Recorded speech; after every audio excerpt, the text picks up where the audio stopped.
हाय, मैं हूं यासिर हुसैन और say it all with Iffat Umar की ये एपिसोड अगर आपको पसंद आई है तो इसको लाइक करें और चैनल को सब्सक्राइब करना मत भूलिएगा। Thank you.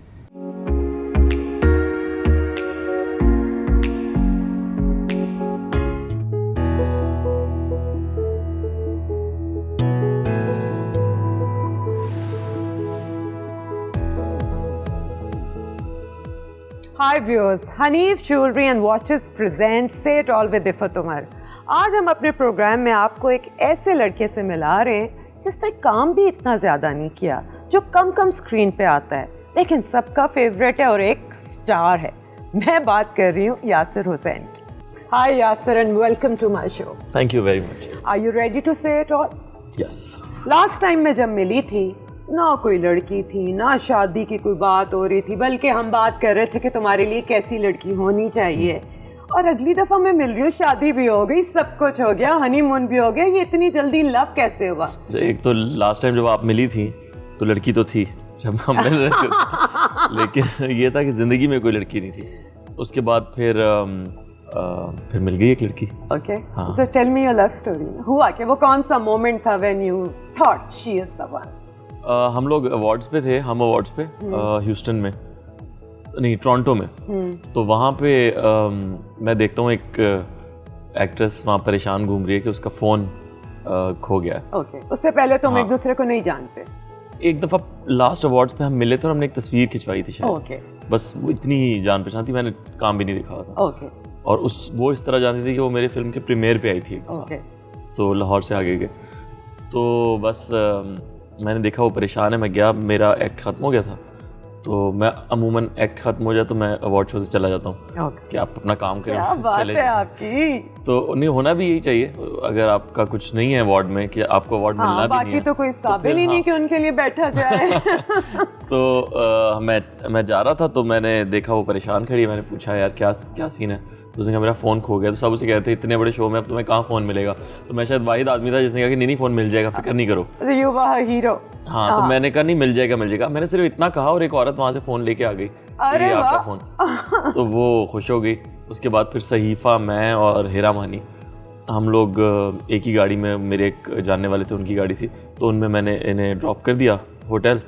और ये भी मेरे साथ जल्दी आ गए शो से। और उसके बाद अगले दिन से हम लोगों ने हैंग आउट करना शुरू कर दिया इकट्ठे। और बस आई लाइक्ड हर। और उसको कब पता चला? ये पता उसको कब पता चला कि you are the one? Toronto में ही पता चल गया था उसे भी। क्लिक कर गए उसने वहीं पे। माना काफी अरसे बाद। अच्छा, तो किसने पहले मैंने मोहब्बत का इजहार किया? मैं बहुत एक्सप्रेसिव हूँ। आसानी से मान गई? नहीं, मैंने उससे सीधी बात की कि मैं घुमाना फिराना नहीं चाहता तुम्हें, और 10 साल का एज डिफरेंस भी है, 11 साल का। तो मैंने कहा मुझे अच्छा भी नहीं लगूंगा। तो मैंने कहा यार शादी करनी है मुझे। हाँ। अगर तुम्हारा है इंटरेस्ट तो ठीक है, नहीं है तो बता दो। तो ऐसी कौन सी बात है इकरा में जिसको देख के तुमने सोचा था कि yes she is the one, इससे शादी करूंगा? मैं उसकी अम्मी से मिला था। तो उसकी अम्मी बहुत ही नफीस खातून है, बहुत ही केयरिंग, बहुत ही सादा तबीयत। तो मुझे अंदाजा था इनकी बेटी है तो ये इसमें कुछ तो इन जैसा होगा। और उसमें बहुत कुछ है उन जैसा। अच्छा, कि अम्मी को देख के अंदाजा लगा लिया कि खूबियां बच्ची में भी जरूर होंगी। आप खुद जानती हैं, आप में जो खूबियां हैं आधी तो आपकी बेटी में होंगी, या हो सकता है ज्यादा। होपफुली खूबियां ही हो, बुराइयां ना हो। अच्छा, दूसरी बात मुझे बताओ कि क्या वजह है ये जिप क्यों नहीं होता? कंट्रोवर्सीज में क्यों फंसे रहते हो? नहीं, अब तो काफ़ी हद तक जिप कर लिया है मैंने। क्योंकि अब मुझे लगता है कि मेरे साथ एक और शख्स भी आ गया तो उसके लिए कोई मुसीबत ना हो। ओके। तो काफ़ी ज़्यादा जिप कर लिया मैंने। और कंट्रोवर्सीज में मैं यूँ फंस जाता हूँ कि मैं कह देता हूँ दिल की बात जो मुझे लगता है कि कहना चाहिए। इतना खामोश तो मेरे ख्याल में टेबल कुर्सी हो सकता है जितना आजकल इंसान है। आपको एज एन, देखो आप थिएटर भी करते हो, आप होस्ट भी हो, आप एक्टर भी हो, और इन सब के बाद आप एक सेलिब्रिटी भी हो। अपनी रिस्पॉन्सिबिलिटीज़ का अंदाज़ा है कि इस माशरे को क्या वापस करना है, इस फेम का क्या फ़ायदा उठाना है, इस फेम को किस तरह यूज़ करना है? मुझे बिल्कुल अंदाज़ा है। और मुझे लगता है कि बाकी सेलिब्रिटीज़ को भी अंदाज़ा होना चाहिए। मैं तो अपने आप को सेलिब्रिटी मानता नहीं हूँ एज सच, क्योंकि मेरा थिएटर से स्टार्ट है, तो आप बहुत ही ज़्यादा हम्बल होते हैं क्योंकि आप ज़मीन पे बैठे होते हैं, आपको पैसे भी नहीं मिल रहे होते, फेम भी नहीं मिल रहा होता। तो मैंने ज़्यादा काम तो वही किया।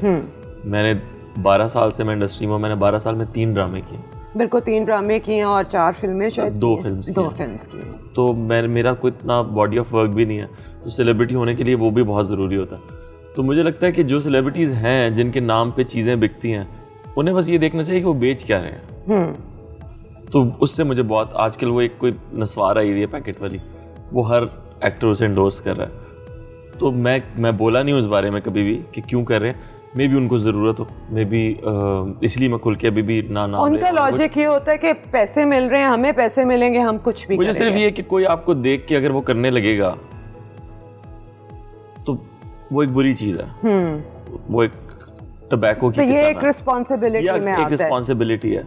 या कुछ सेलिब्रिटीज सिगरेट के साथ तस्वीर लगाते हैं, अगर उनका कैरेक्टर है, वो एक डॉन बने हुए हैं, मवाली हैं, फिल्म में सिगरेट पी रहे हैं, तो आपका कैरेक्टर है। इस बात को समझना चाहिए, क्योंकि फिल्म में फिर उसका कोई ना कोई एंड भी होता है बुरा, कि एक डॉन है तो उसने बुराई की तरफ जाना, उसे बुरा दिखाने के लिए शायद सिगरेट इस्तेमाल हो रही है। लेकिन अगर आप वैसे स्वैग के लिए पी रहे हैं तो मुझे लगता है नहीं पीना चाहिए। तो क्या सिगरेट बुरे लोग पीते हैं या बेवकूफ लोग पीते हैं? बेवकूफ लोग पीते हैं। हाँ, तो बुराई का सिगरेट से क्या ताल्लुक है? हमारे यहाँ तो ये है ना, तो वो क्लीशेस जोड़ दिए जाते हैं ना, छोटे बाल ने तो बुरी लड़की है, सिगरेट हाथ में है तो बुरा लड़का है, तो विलन है तो मेरा आंखें तीसरा रखेगा। सवाल आपसे यही है कि आप राइटर भी हैं, आप हमारी इंडस्ट्री को कहाँ रेट करते हैं? क्योंकि हम वही स्टीरियोटाइप्स, वही चीज़ें जो अरसे से चली आ रही हैं, हम उन्हीं को एंडोर्स कर रहे हैं। हम क्या नया लेके आ रहे हैं अपनी राइटिंग में? देखिए ना, ये शो नया है, जो बातें आप कर रही हैं, जो कंटेंट आप लेकर आई हैं, वो नया है। मुझे तो लगता है सबीना भी ज़्यादा जी जो है, उनका शो भी नया है। वो वैसी बातें कहाँ हो रही थी? जिस तरह के वो सवाल कर रही हैं, जिस पे लोग मीम्स बना रहे हैं, वो नई ही बातें हैं। इस तरह कई ड्रामे और चीज़ें हैं जो मेरे ख्याल में नई हो रही हैं, फिल्में भी कई बन रही हैं जो नई हैं, थोड़ा थोड़ा करके चेंज आ रहा है। बाकी तो हिट जो होगा, मुझे एक एग्जांपल दें कि आप एक ड्रामा ऐसा आया जिससे आपको लगता है कि माशरे में कोई अच्छी चीज़ हम एंडोर्स कर रहे हैं या कुछ हम रवैये चेंज कर रहे हैं। हमारे ड्रामे में सियासत नहीं है, हमारे ड्रामे में अब अदब नहीं है, हमारे ड्रामे में कोई एक्टिविज्म नहीं है। क्या ये सब होना नहीं चाहिए? किसी ख़ास आइडियोलॉजी को प्रमोट करने के लिए ड्रामे नहीं बनने चाहिए? बिल्कुल बनने चाहिए। मैं अभी जब उनका फिरदौस जमाल साहब का एक क्लिप देख रहा था जिसमें वो बात कर रहे हैं साइंस की, सूफीज़म और साइंस को मिला रहे हैं वो, जिसमें वो अंग्रेज़ी के पूरे पूरे मुकालमे बोल रहे हैं और वो जेल में खड़े हुए हैं और बाहर क़याम सरहदी खड़े हैं, मतलब 2 एक्टिंग स्कूल्स आमने सामने खड़े हैं और वो सिखा रहे हैं एक वकील को जो अंदर कैद में है, सिंबॉलिकली दिखा रहे हैं उसको कि वो कैद में जो बंदा है वो इतना इल्म रखने वाला है कि वो बता रहा है कि आप साइंस की तरफ कैसे जा सकते हैं। और उसमें वो मिसालें जो है ना, वो सुकरात बुकरात और पता नहीं किन लोगों की दे रहा है। तो वो मोनोलॉग जो उन्होंने दिया है, मुझे नहीं लगता आज का कोई एक्टर इंक्लूडिंग मी दे सकता है वो, या उस चीज़ को समझ सकता है, या कोई डायरेक्टर वो कहलवा सकता है। जब उन्होंने अंग्रेज़ी बोली तो उनका एक्सेंट बिल्कुल प्रॉपर था, जब उन्होंने उर्दू बोली तो उनका लहजा बिल्कुल ठीक था। तो वो सब कुछ करने वाले तो अब है। मैं खुद कई डायरेक्टर के साथ काम कर चुका हूँ जिन्हें बहुत सारी चीज़ों का नहीं पता। मैं खुद ऐसा एक्टर हूँ जिसे बहुत सारे जुमले बोलने नहीं आते। मैं खुद ऐसा राइटर हूँ जिसे कई चीज़ों का मतलब नहीं पता। तो हम सब तो उस तरह से काम कर रहे हैं ना कि कोई सीख के तो आया नहीं है। पीटीवी में तो सब लोग एक इंस्टीट्यूट से होके आ रहे थे, बहुत रगड़ा खा के निकल रहे थे, पिस पिस के आ रहे थे। यहाँ तो जिसका दाव लगा, जिसको मौका मिला। तो आप आजकल की जनरेशन जो है उसका एक्टिंग का क्या मेथड है? आप किस तरह किसी रोल में जाते हो, किस तरह सोचते हो, हाउ डू यू वर्क? देखिए, मेरा तो थिएटर से बैकग्राउंड है, तो मुझे एक चीज़ का पता है कि आपने एक तो स्क्रिप्ट बाय हार्ट याद करना है, दूसरा आपको कैरेक्टर पता होना चाहिए अपना कि ये इसका क्या शेड है, ये क्या करता है, इसका बैकग्राउंड क्या हो सकता है जो कि नहीं लिखा हुआ होता, इसके कपड़े किस तरह के। जैसे बांदी में मैंने एक कैरेक्टर किया एक सिंधी का, तो मैंने उनको कन्विंस किया कि काले ही कपड़े पहनेगा। उन्होंने कहा क्यों, ये कपड़े चेंज नहीं करेगा? मैंने कहा देखें, काले कपड़े इसलिए कि सिम्बॉलिकली एक तो 13 दिन का काम है, छोटा सा कैरेक्टर है, 45 सीन्स थे 400 सीन्स के ड्रामे में, तो आप नज़र भी नहीं आए अमूमन। मैंने कहा पहली वो नज़र नहीं आ रहा, तो ब्लैक में रखते हैं उसे, सिम्बॉलिकली ईवल भी दिखा रहे हैं उसे, बहुत ईवल है, घर जला रहा है, रेप कर रहा है, पता नहीं क्या क्या कर रहा है। Again stereotype. हाँ था वो इसी तरह का। तो मैंने कहा उसको आप काले में रखते हैं तो शायद लोगों को, मैं तो रजिस्टर करने के हिसाब से कह रहा था कि रजिस्टर हो जाएगा वो कम से कम, कि जब भी ये आता है बंदा तो खास म्यूजिक तो बजेगा, मुझे पता है डायरेक्टर पीछे से बजाएगा, एक ख़ास लुक तो मैंने बनानी है, मैंने मूछें दाढ़ी बढ़ाई, बाल बढ़ाए, तो वो स्टीरियो टाइप कैरेक्टर था जैसे गब्बर सिंह था। हम बॉलीवुड की कॉपी तो बहुत करते हैं और उससे इंस्पिरेशन भी बहुत लेते हैं, और वहाँ पे भी राइट विंग बहुत ज़्यादा जिसे कहते हैं एक्टिव है और एक्सट्रीमिज़म भी बहुत ज़्यादा होगी, लेकिन इवन देन पीके भी बनती है वहाँ पे, गली बॉय भी बनती है वहाँ पे, वहाँ यूथ की स्टोरी बिल्कुल रियल दिखाई जा रही है। हमारे यहाँ सास बहू तीसरी शादी, सास बहू तीसरी शादी, बेवफाई बेवफाई। क्या दुनिया में यही मसाइल रह गए? मे भी बहुत ज़्यादा बेवफा है पाकिस्तान में। अच्छा। लेकिन मुझे लगता है इंडिया की आबादी जितनी ज़्यादा है ना, उस हिसाब से उनके पढ़े लिखा तबका भी बहुत ज़्यादा है, उस हिसाब से उनके मीडिया में भी पढ़े लिखे लोग बहुत ज़्यादा है। तो आप कहना चाह रहे हो अभी हमारे मीडिया में पढ़ाई की समझदार कमी है? पढ़े लिखे लोग कम हैं, कम। ये आपको भी अंदाज़ा होगा, क्योंकि हम अगर बार बार उन्हीं स्टोरीज पे जा रहे हैं और हमें लग रहा है कि आवाम यही देखना चाहती है और हमें लग रहा है इसी पे रेटिंग आ रही है। आप देखें ना, जिन चीज़ों पे रेटिंग आ रही है आपके सामने है सारा कुछ, लेकिन जब हम बाहर जाते हैं रियलिटी में तो आप वही एज एन एक्टर वही चीज़ें कर रहे होते हैं जो आपके सामने आ रही होती हैं। मैं 12 साल में 3 ड्रामे करके कैसे सर्वाइव किया हूँ ये मैं जानता हूँ। मेरी बीवी ने मेरे ख्याल में 6-7 साल में 17-18 ड्रामे किए हैं। What an amazing actor ठीक है, she she is. Is, And मगर so are you. Thank you. और तुम जो थिएटर एक्टर हो, अगर तुम फिल्म में और टीवी पे 100 हो ना तो वहाँ 1000 हो माशाल्लाह। Thank you. मुझे सिर्फ ये है कि सर्वाइवल बहुत मुश्किल हो जाता है किसी भी एक्टर का, इसीलिए मुझे टीवी का एक्टर बहुत ज़्यादा अच्छा लगता है अपने आप से, क्योंकि मैं तो थिएटर में 3 महीने रिहर्सल करके 1 घंटे की परफॉर्मेंस की और फिर वो परफॉर्म करता हूँ। ये तो 1 घंटे की परफॉर्मेंस 1 घंटे में दे रहा होता है, तो ये तो ज़्यादा बड़ा एक्टर है। और फिर इतना ज़्यादा काम दिलीप साहब ने 50 साल में 50 फिल्में की हैं, तो हर साल एक फिल्म, तो 50 कैरेक्टर किए हैं पूरी ज़िंदगी में अपने लाइफ स्पैन में, और एक एक्टर पूरी ज़िंदगी में 200 फिल्म करता है।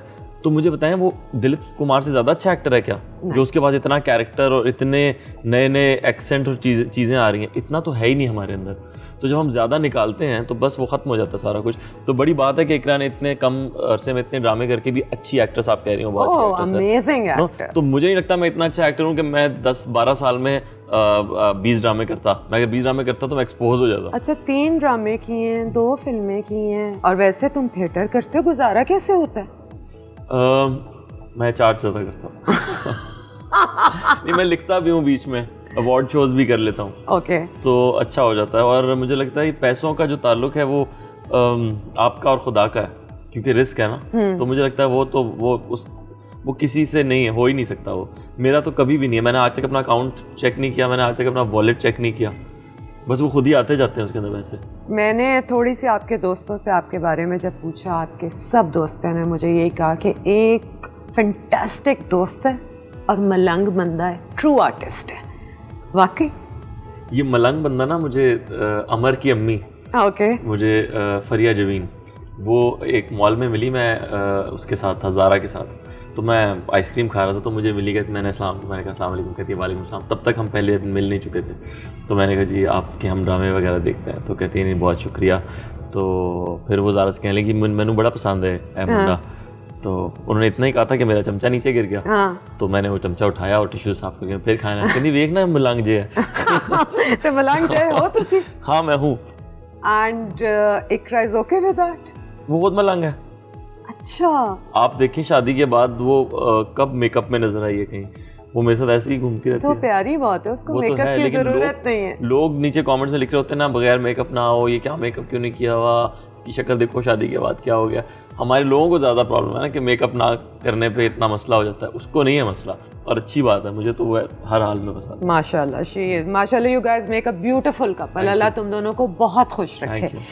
सोशल मीडिया अच्छी चीज़ है, बुरी चीज़ है? भाई सोशल मीडिया बिल्कुल टेलीफोन की तरह है या किसी और चीज़ की तरह। अब ये लाइट भी आप मेरी आंख में घुसा देंगी तो मेरे लिए नुकसानदेह, पीछे कर रहा है तो मैं प्यारा लग रहा हूँ, आई होप लग रहा हूँ। तो हर चीज़ भी नुकसानदेह हो सकती है। अब कोई भी सोशल मीडिया प्लेटफॉर्म बुरा नहीं हो सकता।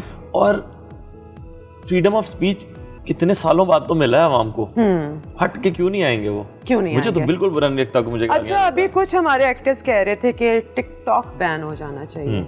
व्हाई? बिल्कुल नहीं होना चाहिए। हमारी यूथ के पास कुछ भी नहीं है और हमारे मुल्क में सबसे ज़्यादा यूथ है। हाँ। जो रेसर बॉयज़ हैं उनके पास ट्रैक्स नहीं है, जो क्रिकेटर्स हैं उनके पास वो नहीं ग्राउंड्स नहीं है। मेरा एक दोस्त है, उसके भाई ने बैट बॉल जलाकर और वो किसी और रास्ते लग गया क्योंकि वो सेलेक्ट नहीं हो पा रहा था, क्योंकि वो उस ग्राउंड में उसको प्रैक्टिस की जगह नहीं मिलती थी। तो 10 प्रॉब्लम्स होती हैं। किसी भी यंग बंदे के पास कुछ नहीं है करने को, ड्रग्स ले रहे हैं, गलत कामों में पड़े हुए हैं और 10 तरफ जा रहे हैं। टिकटॉक ने कम से कम ये किया है कि आप अगर यहाँ चले जाएं, फेयर हॉल चले जाएं, बागे जिना चले जाएं, सी व्यू आ जाएं, आप देखें लाइन से हज़ारों की तादाद में लड़के लड़कियाँ क्रिएटिव काम कर रहे हैं। कोई शीशे की बोतल में कैमरा लगा के छलांगे मार रहा है, कोई एक्टिंग करने की कोशिश कर रहा है, कोई डांस कर रहा है। मैंने तो कुछ अमेजिंग वीडियोस देखे, बहुत एंटरटेनिंग है भाई, बहुत एंटरटेनिंग। और हमारे कुछ सेलिब्रिटीज भी हैं उसके ऊपर। निगाह जी को मैं फॉलो करता हूँ टिकटॉक पे। हाँ, वो अपने डांस परफॉर्मेंसेस लगाते हैं, बहुत मजेदार। तो इतने मजे की चीजें हो रही हैं टिकटॉक के ऊपर। मुझे तो नूर हसन जो है, उनका टिकटॉक बड़ा मशहूर है। तो मैं भी टिकटॉक में हूँ, लेकिन मैं तो कोई इतना ज़्यादा नहीं करता उसके ऊपर। लेकिन बाकी लोग जो मैं देख रहा हूँ, और यंग जनरेशन कितने लोगों को टीवी चांस दे देगा या फिल्म। बिल्कुल, टिकटॉक से वो पैसे कमा रहे हैं, टिकटॉक से उन्हें फेम मिल रहा है, वो खुश हैं अपनी ज़िंदगी में। एक बच्चे को मैं जानता हूँ जो अपने घर में एक ही टूटी हुई दीवार के ऊपर सारी वीडियोस बनाता है। तो आई एम श्योर वो रोज़ वीडियोस बना रहा है, तो काफ़ी घंटे उस दीवार के ऊपर ही रहता है, वो बजाय इसके कि थड़ों पे जाके बैठता हो या कोई और काम करता हो। हानिया आमिर के साथ भी एक मसला हो गया था आपका ट्विटर पे। वो दोस्तों वाला था, ट्विटर पे नहीं, मैं ट्विटर पे हुई नहीं। मैं उस पे हूँ, इंस्टाग्राम पे। वो एक मैंने कॉमेंट कर दिया था उसको, तो मुझे लगा वो मेरा सेंस ऑफ ह्यूमर जानती है, लेकिन वो उस वक्त किसी और जोन में थी। वैसे ऑनेस्टली स्पीकिंग, जब मैंने पढ़ा था तो मुझे भी मजाक ही लगा था। मुझे नहीं लगा था कि लोग जानते हैं उन्हें तो अंदाजा है कि मैं मजाक करता हूँ। मैं इकरा के बारे में इतने मजाक करता हूँ, जो मेरी बीवी है। तो बाकी तो मेरे दोस्त हैं सारे। दोस्तों के साथ तो आप ज़्यादा कैजुअल होते हैं। तो मेरा ख्याल था कि वो जोक समझेगी, लेकिन वो उसे नहीं समझा, मगर बाद में ख़त्म हो गया सब कुछ। अच्छा, you are a comedian as well, ठीक है, you are known for that. Comedy के लिमिट्स क्या हैं यासिर? क्योंकि हम अगर हम थिएटर देखें तो वहाँ जितना महकूम तबका है, जितनी गरीब तबका है, मतलब या ट्रांसजेंडर्स हैं, उनका मजाक उड़ा के, औरतों का मजाक उड़ा के कॉमेडी होती है। आप लोग जब पढ़े लिखे लोग आते हैं तो आपसे हमें उम्मीद होती है कि आप पॉलिटिक्स पे बात करेंगे, आप सोशल जो इश्यूज़ हैं उनको हाईलाइट करेंगे। आप लोग भी मजाक उड़ाने को तरजीह दे रहे हो अगर, तो ये थोड़ा सा बुरी बात नहीं? देखिए, एक तो मुझे आज तक खुद समझ नहीं आता कि लिमिट्स क्या हैं कॉमेडियन की, क्योंकि हमने जो कॉमेडी देखी है ना, हमारे सबसे मशहूर कॉमेडियन कौन थे? मोइन अख्तर, उमर शरीफ, अनवर मकसूद, सटायर या कॉमेडी या हाँ बिल्कुल। तो वो इस सब में यही लोग थे। उमर शरीफ साहब को देखें तो उन्होंने सारी ज़िंदगी औरत के मेकअप का, और शीमेल्स आ गई हैं एयरलाइन में तो कैसा होगा, इन चीज़ों पे तो मैं तो इससे एग्री नहीं करती, बिल्कुल नहीं करती। लेकिन हम तो वही देख के बड़े हुए हैं, हमारी आवाम वही देख के बड़ी हुई है। फिर आप आ जाएं मोइन साहब पे, उनका अगर आप ह्यूमर देखिए, अनवर साहब का, उसमें भी कई जगह ऐसी चीज़ें होती हैं कि आज उनके क्लिप्स उठा के तो सोशल मीडिया पे लगाया जाता है, नीचे लिखा था देखें ये रेसिस्ट कमेंट है, ये सेक्सिस्ट। ऑब्वियसली पंजाबी बेवकूफ़ है, पठान बेवकूफ़ है, सराइकी बेवकूफ़ है, बिल्कुल सिर्फ उर्दू स्पीकिंग और अंग्रेजी स्पीकिंग जो एक अक्लमंद पढ़े लिखे लोग हैं। ये स्टीरियोटाइप मतलब, और किस कदर महरूमी का एहसास है सारों को। अगर आपने नोट किया तो मेरा कोई भी कॉमेडी शो नहीं आया, क्योंकि मेरे पास उतना कंटेंट ही नहीं है इन लिमिट्स में रह के करने वाला। मुझे पता है कि मैं इससे फिर बाहर जाऊंगा, अवामी, जिसे हम अवामी ह्यूमर कहते हैं, जो थिएटर पे हो रहा है आज।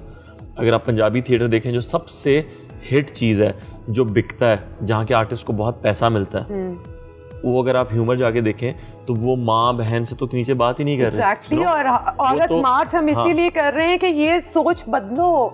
औरत मजाक की चीज नहीं है, हर बात पे उसका मजाक उड़ाना है। मतलब जो भी कमजोर है आप उसका मजाक उड़ा रहे हैं ना। अच्छा, मेरी नजर में औरत कमजोर नहीं है। नहीं, मेरे घर में एक औरत है जो मुझसे ज्यादा ताकतवर है। I am sure she is privileged and she is lucky Yasir, क्योंकि ज़्यादा 90% औरतें जो हैं वो महकूम ही हैं। लेकिन ये सवाल मेरा भी है कि जो 90% औरतें हैं, क्या उन तक, मेरा नहीं ख्याल, जो महकूम है औरत वो आ सकती है, औरत मार्च में शामिल भी हो सकती है, या उस बारे में घर में बात भी कर सकती है। मिसोजिनी इतनी इंडोक्ट्रिन हो चुकी है कि औरत के अंदर मर्द से ज़्यादा आ गई। कितने 100 साल हो गए हैं इस बात को, तो आपको नहीं लगता कि बहुत टाइम लगेगा अभी उसको, औरत के अपने दिमाग से निकलते हुए? बहुत टाइम लगेगा, लेकिन कोशिशें खत्म नहीं करनी ना। We are part of evolution. कई दफ़ा मैं अपनी बहन से, अपनी बेगम से, मुझे ऐसी फील आती है उनमें कहीं ना कहीं खौफ की।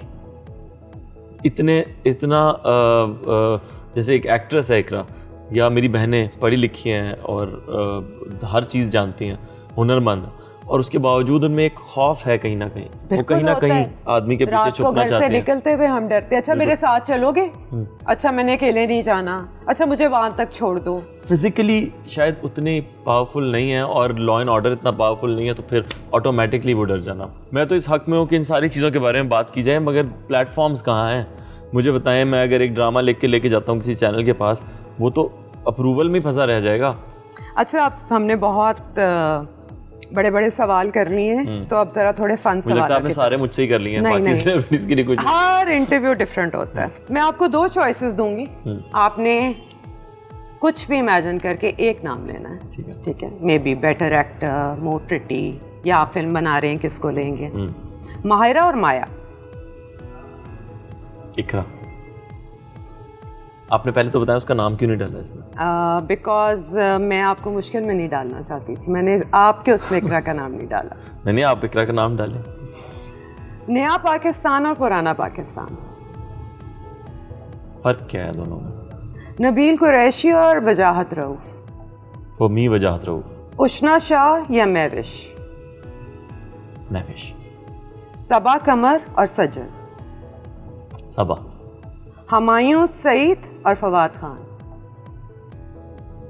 ये बहुत टफ है, मुझे दोनों बहुत पसंद है। You have to choose one. Humayun Saeed. हानिया और एमन? आप पूछ क्या रही हैं, बेटर एक्टर या? अपने दिन में इमेजिन कर ली। ये भी मुश्किल है। आजकल हानिया ज़्यादा काम कर रही है, I think Hania. Okay. Theatre और फिल्म? थिएटर करने वाला कभी भी थिएटर को नहीं छोड़ सकता, ना उसके बारे में, लेकिन उसकी आखिरी मंजिल फिल्म ही है। कॉमेडी और ड्रामा? कॉमेडी। अच्छा, मैं कुछ फिल इन द ब्लैंक्स दूंगी, बस जिन मर्जी नामों से उनको फिल कर दो। डैश डैश से बेहतर एक्टर?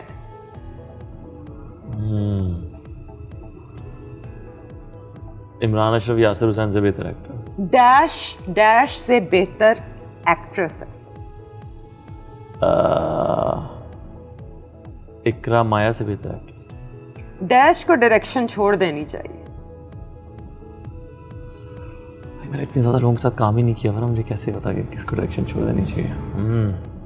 अभी एक फिल्म आई है जो सिर्फ 2 दिन लगी थी, ये कौन सी है? आई थिंक सैयद नूर साहब को काम छोड़ देना चाहिए। He is good. रियली? आपने देखी है? मजाजन देखी? मजाजन तक ठीक था ना, अब देखी उनकी फिल्म्स आपने? नहीं, मैंने लास्ट फिल्म देखी है आपने उनकी? आपने लास्ट फिल्म देखी है उनकी? मैंने देखी है। शहरोज वाली? नहीं, जो वो थी जिसमें शहरोज था, वो शहरोज वाली। वो देखी है आपने फिल्म? नहीं मैंने नहीं देखी। बस आप वो देख लें, आप भी यही कहेंगी। डैश डैश से बेहतर होस्ट? आप मुझसे बेहतर होस्ट। अच्छा, अब कुछ और सवालात ऐसे पूछने जिससे मुझे पता चलेगा कि यासिर किस किस्म का इंसान है। अगर पूरी दुनिया की टेंशन तुम्हें 30 सेकंड्स के लिए मिल रही है, पूरी दुनिया अटेंशन 30 सेकंड हैं तुम्हारे पास, क्या बोलोगे, क्या पैगाम दोगे? मैं बोलूँगा कि ख्याल रखें एक दूसरे का, केयर करें एक दूसरे की, क्योंकि इंसान से कीमती कुछ भी नहीं है। मेरे अब्बा कहते थे कि गाड़ी चलाने का पहला उसूल है कि दीवार में मार देना, मगर इंसान को ना मारना, चाहे उसकी गलती हो या तुम्हारी गलती हो, उसको बचा लेना, कि बहुत कीमती है। अब्बा की जब भी बात करते हो, उनकी जब भी कोई बात बताते हो, तो पता लगता है कि बहुत गहरे आदमी थे। हाँ जी, गहरे इस तरह थे कि वो कश्मीर से आ गए थे अपने तकरीबन 13 साल की उम्र में। अच्छा। कराची, और फिर उन्होंने अपनी ज़िंदगी ख़ुद बनाई और ख़ुद गुजारी यहाँ पे। उनके दोस्तियाँ फैज़ साहब से थी और जॉन एलिया से। तो उनका जिन लोगों से मिलना था, वो इसी तरह की बातें करते थे, इंसानियत की बात करते थे। ओके। और इंसानियत की बात करने वाला हर इंसान ही गहरा और बड़ा इंसान होता है मेरे ख्याल में। माशाल्लाह। अच्छा जी, पैसे के लिए काम नहीं करना पड़ रहा, पैसे बड़े ने, तो फिर क्या काम करोगे? फिर वैसी फिल्म बनाऊंगा जैसी आप बता रही हैं। हाँ, और सेंसर में फंस जाएगी। अगर किसी को भी पागल खाने में जमा करा सकते हो पूरी दुनिया में से, तो किसको कराओ? आपको। क्यों? इतनी सच्ची बातें कौन करता है?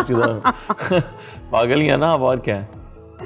अच्छा, पास्ट में जाकर किसी को भी आधे घंटे के लिए मिल सकते हो, किसको मिलोगे? अपनी अम्मा को। क्या कहोगे? ऐसा तो कुछ नहीं है जो मैंने उनसे नहीं कहा हुआ, लेकिन कभी कभी मिलने को दिल करता है।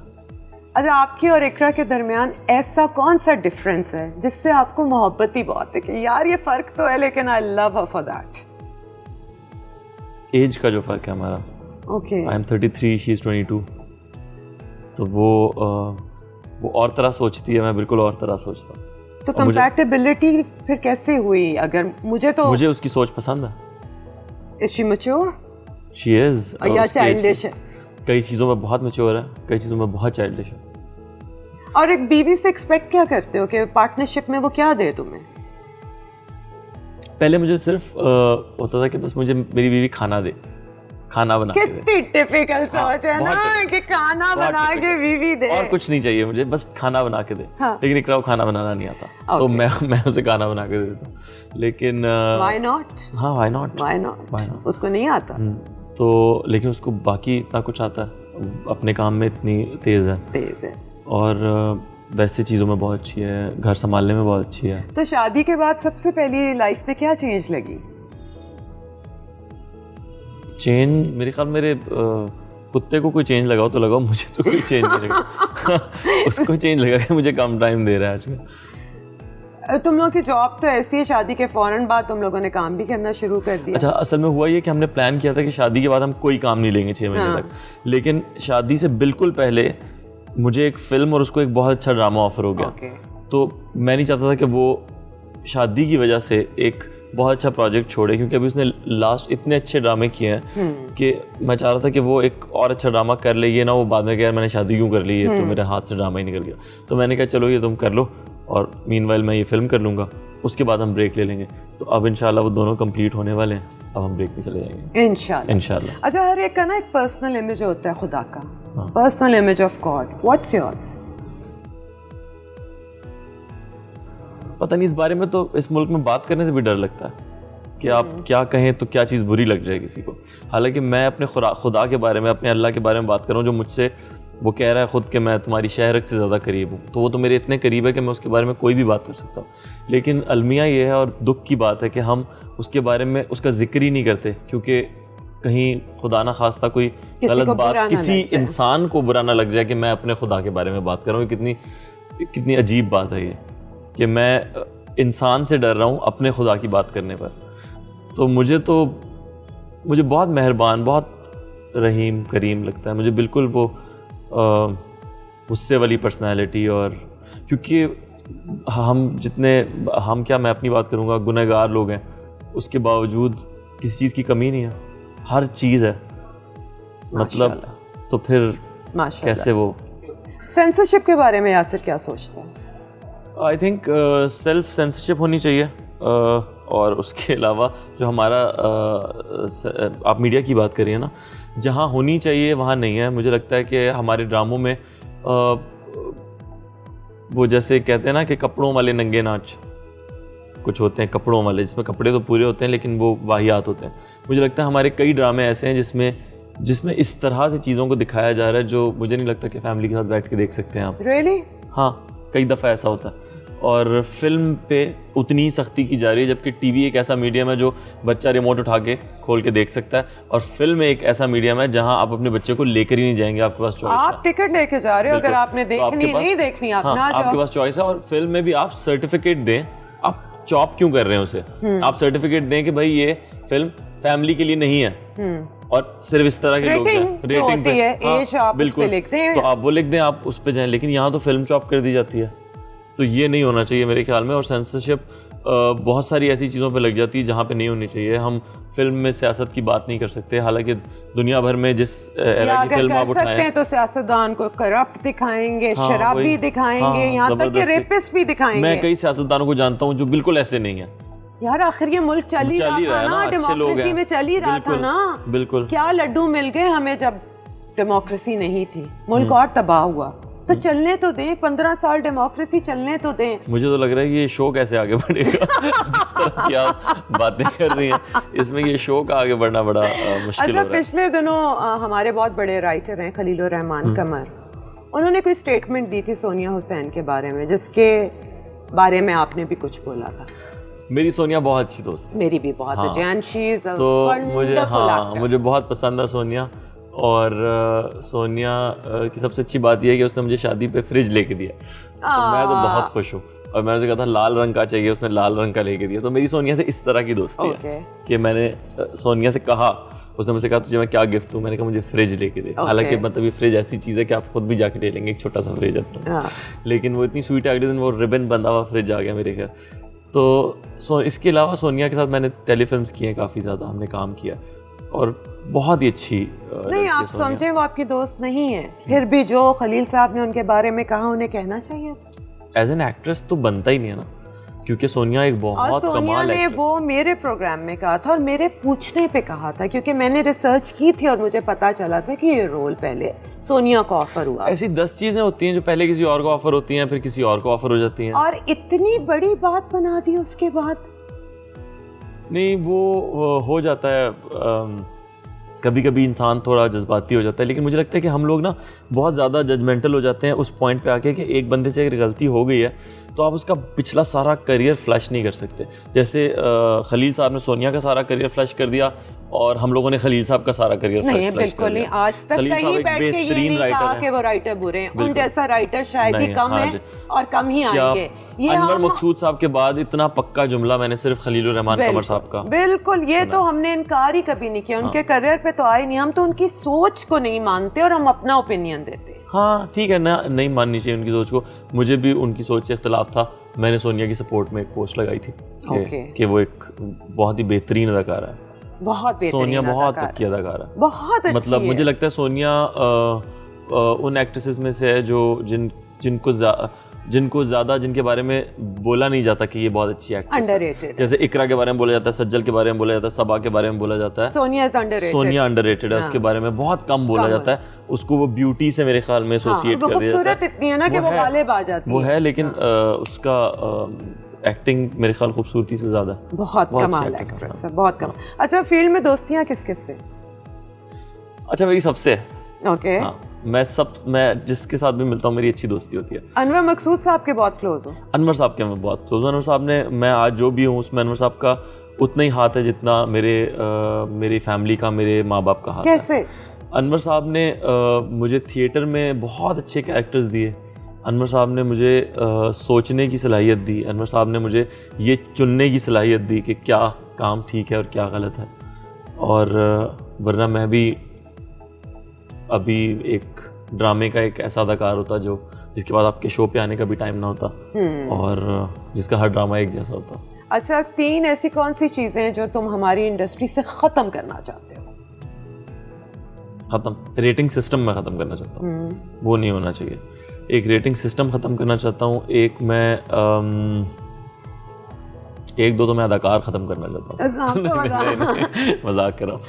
एक तो मैं रेटिंग सिस्टम ख़त्म करना चाहता हूँ, दूसरा मेरे ख्याल में जो एक चेक एंड बैलेंस होना चाहिए राइटर के ऊपर कि वो क्या लिख रहा है, वो कौन है बंदा जो लिख रहा है। मज़े की बात यह है कि आप प्रोड्यूसर का फ़ोन आता है, आप पूछते हैं कि हाँ जी राइटर कौन है, वो कहते हैं राइटर तो नहीं। राइटर कौन है? आप जो स्क्रिप्ट ऑफर कर रहे हैं आपको उसके राइटर का भी नाम नहीं पता, तो आपने राइटर को इतना वो अनइम्पॉर्टेंट रखा हुआ है। तो इसका मतलब आपने जब उसे हायर किया तब भी आपने एक इंतहाई अनइम्पॉर्टेंट आदमी लिया उस काम के लिए। तो ये इस पे कोई चेक एंड बैलेंस होना चाहिए। ये चीज़ मैं चाहता हूँ कि हो। दो हो गई। तीसरी, मेरे ख्याल में तो इंडस्ट्री में बाकी सब ठीक ही चल रहा है। नेपोटिज्म की भी मैं कुछ ज़्यादा खिलाफ नहीं हूँ, चलता है। हाँ, चलता इस तरह है कि एक आदमी ने अपनी पूरी ज़िंदगी दे दी एक काम में और उसका बच्चा देखता रहा उसे उस काम में, शायद उसके अंदर इंटरेस्ट डेवलप हो गया और शायद उसका बाप सबसे आसानी से उसको यहीं लगा सकता हो। तो क्या बुरी बात है? हाँ, बिल्कुल ठीक। किसान का बेटा किसान और डॉक्टर का हो सकता है, तो फिर एक्टर का एक्टर क्यों नहीं हो सकता? तो वो तो नेपोटिज्म के तो मैं बिल्कुल उसमें खिलाफ नहीं हूँ। हाँ, मैं नहीं बिलीव करता। और आवाम फैसला करती है नेपोटिज्म क्या कर लेगा। कितनी दफ़ा आप अपने बच्चे को ब्रेक दे देंगे? कुछ तो होगा उसमें कि वो चल रहा है। चल ही नहीं सकता ना, अगर आप में टैलेंट नहीं है तो बहुत ही काम कोई एक आदि है जो चलता रहता है, वरना ये होता नहीं आजकल। तीसरी चीज़ मुझे लगता है कि हमारे यहाँ जो होनी चाहिए वो रॉयल्टी होनी चाहिए एक्टर के पास, राइटर के पास, जिसकी कोई बात नहीं करता, क्योंकि अमूमन हमारे जितने बड़े एक्टर्स जिन्हें बात नहीं चाहिए वो खुद प्रोड्यूसर्स हैं, तो उनका बात करना बनता नहीं है, क्योंकि फिर नहीं देने पड़ेंगे। बिल्कुल सही। तो मेरे ख्याल में रॉयल्टी होनी चाहिए। हम जो रोते हैं कि वो इतने बड़े एक्टर थे और देखें किस कसमापुरसी में गए वो फिर हम कहते हैं कि नहीं जी अपनी जवानी याशियों में गुजार ली होगी। भाई ये याशियों में गुजारे हैं, जैसे भी गुजारे हैं, जो काम उन्होंने कर दिया है उससे अगर अब तक कोई कमा रहा है तो उनको भी कमाना चाहिए, बिल्कुल उनका हक बनता है। बिल्कुल सही बात है, बिल्कुल सही। अच्छा, हमारे अहद का, हमारे नहीं, तुम लोगों की जनरेशन का सबसे बेहतरीन एक्टर तुम्हें क्या लगता है, कौन है? बहुत सारे हैं, चलो 2 के नाम बताओ। इंडिया से बात करें तो रणबीर कपूर बहुत अच्छा एक्टर है। ओके। वो एक और ही लेवल का एक्टर है। शाहिद कपूर एक और लेवल का एक्टर है। नवाजुद्दीन सिद्दीकी। और इस लेवल का कोई एक्टर हमारे पास है? भाई हमारे पास, मैंने जब ब्रॉडवे में जाके थिएटर देखा ना तो मुझे अंदाज़ा हुआ कि हम जो थिएटर कर रहे हैं वो तो इनसे बहुत अच्छा है। Really? आप हैरान हो जाएंगी इस बात, मुझे अंदाज़ा था। हमारे पास वो इंफ्रास्ट्रक्चर ही नहीं है, बिल्कुल नहीं है। हमारे पास वो प्रॉप्स ही नहीं है, हमारे पास वो स्टेज ही नहीं है जिसमें से जमीन फाड़ के लायन किंग की वो चोटी निकल आए जिसके ऊपर शेर खड़ा हुआ है। शेर खड़ा हुआ है, बिल्कुल ठीक है। सही। हमारे पास वो लाइव एक्ूस्टिक्स मैंने भी वो देखा हुआ है, लायन किंग मैंने भी देखा। हमारे पास मैंने फैंटम ऑफ द ओपेरा 2 दफा किया। फैंटम ऑफ द ओपेरा हमने जिस तरह से किया है, हमजा अली अब्बासी था उसमें, जाहिद अहमद उस प्ले में था, और उमर भी था। उमर नहीं था, अच्छा, वो लाहौर में जब हुआ था उज़ैर जसवाल था। तो हम लोगों ने जिस तरह से काम किया है, ये लोग तो बहुत अच्छे एक्टर्स हैं। ये तो चीख के इतने आवाज़ पहुंचा देते थे, बगैर माइक्स के गा लेते थे, बुरे कॉस्ट्यूम्स में परफॉर्म कर लेते थे, टाइट पैंट्स में परफॉर्म कर लेते थे। उस तरह तो यार हमने ड्रामा भी जिस तरह हम करते हैं वो हम ही जानते हैं। तो बस मैं ये बता रहा हूँ कि हमारे एक्टर्स को अगर वो सब कुछ मिल जाए तो वो तो बहुत कमाल एक्टर्स हैं हमारे पास। ब्रॉडवे से तो हम बहुत अच्छा थिएटर कर सकते हैं। मैं यकीन के साथ कह सकता हूँ, मैंने बहुत थिएटर किया है और मुझे वहाँ जाके अंदाज़ा हुआ कि ये तो सारी गेम तो इंफ्रास्ट्रक्चर की है, एक्टर तो हमारे पास इतने इसी कैलिबर के हैं। कुछ लोगों के नाम बता रही हूँ, इन पे आप फिल्म लिख रहे हैं, या तो बता दें कि फिल्म का नाम क्या होगा या फिल्म का जॉनरा क्या होगा। Firdous Ashiq Awan, comedy Maryam Nawaz Sharif, horror Imran Khan, sports Asif Ali Zardari, action Mustafa Kamal. Genres ही बताने के नाम भी बता सकते। मुस्तफ़ा कमाल का होना चाहिए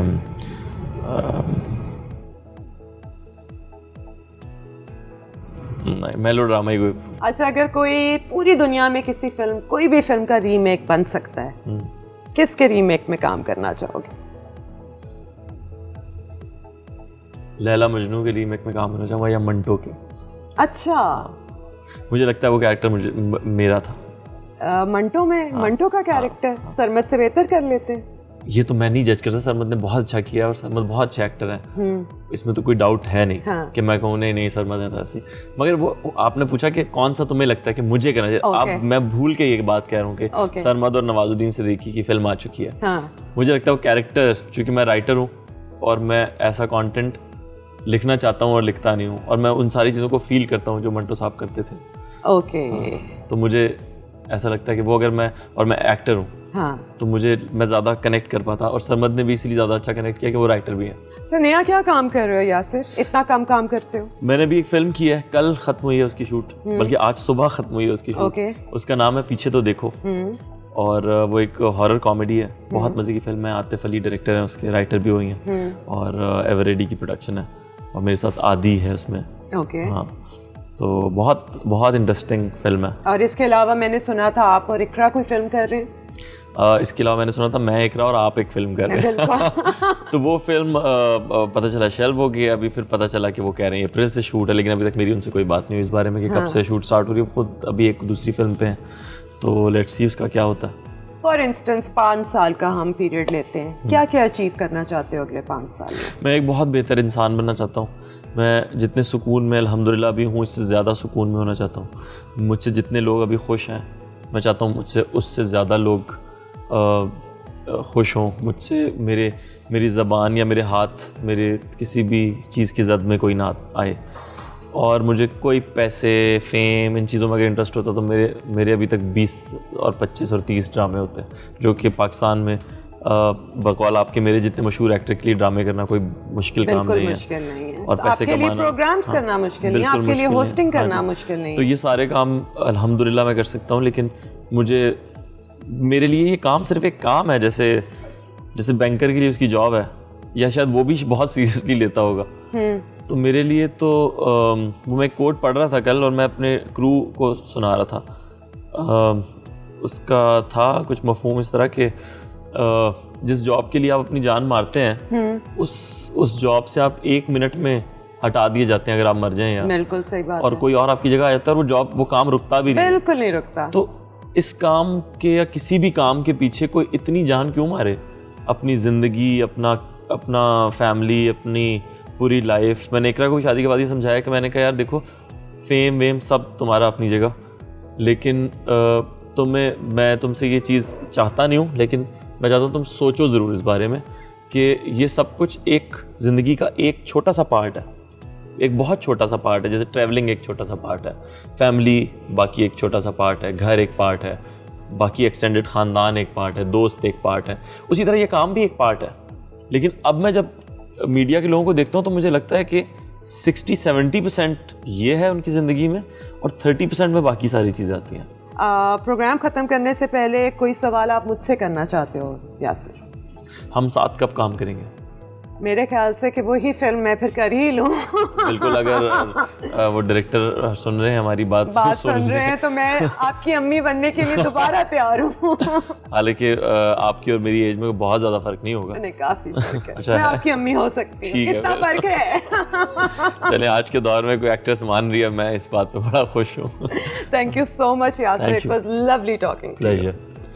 और नाज़रीन, इसके साथ ही मुझे इजाज़त है। अगले हफ्ते एक नए मेहमान के साथ आपकी खिदमत में हाजिर होंगी। खुदा हाफिज़।